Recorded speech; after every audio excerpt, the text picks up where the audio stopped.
The Libertarian Party should nominate Trump. That's not. Only if you want to win. Only if you want to win. Maybe you don't want to win. If you want to lose, don't do that. Keep getting your 3% every 4 years.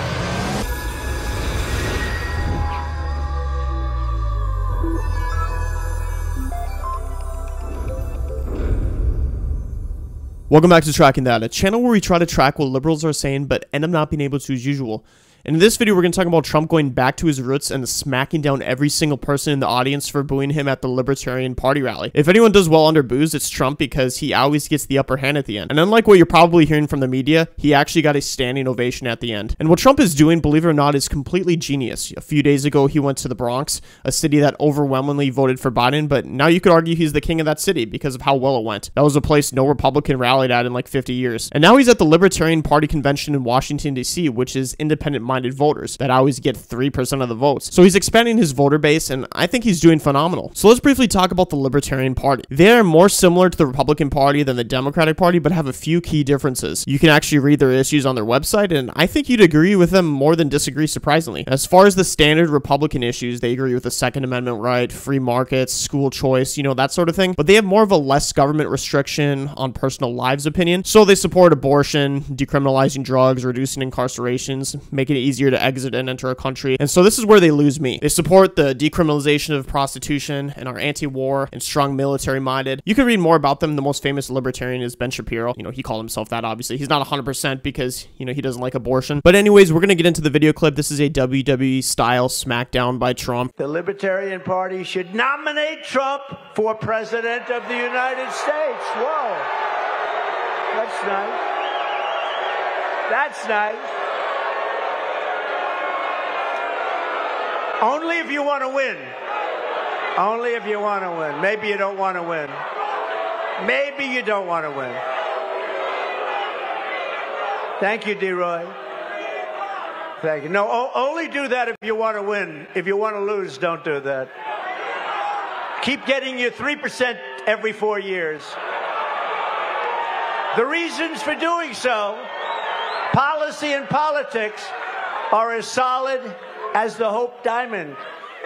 Yeah, that 3% was probably too savage for the audience to be able to handle, but usually you don't want to insult the audience, but somehow Trump makes it work every time. But the good news here is that Trump got a standing ovation at the end when he said on day one he would pardon Ross Ulbricht, who is serving life in prison. Ross created the website Silk Road, an anonymous online marketplace that used Bitcoin to maintain privacy. The website, of course, had illegal drugs on there. He was first accused of ordering hits on 6 people he never met. The courts ended up not being able to prove it, so those charges were dismissed. Today, a lot of people say there was something fishy about that accusation, and now he's serving 2 life in prison sentences for operating a continuing criminal enterprise, which is equivalent to arresting Mark Zuckerberg, owner of Facebook, for there being drugs sold on Facebook. You know, there's been millions of posts of that, you know, of selling drugs on Facebook and illegal activity. So if he should be arrested, then Mark Zuckerberg should, you know, I guess, be brought to death. So people like Vivek Ramaswamy want him to be pardoned because they believe he got way over sentenced, and obviously a lot of libertarians and the audience agree on that. And if you vote for me on day one, I will commute the sentence of Ross Ulbricht to a sentence of time served.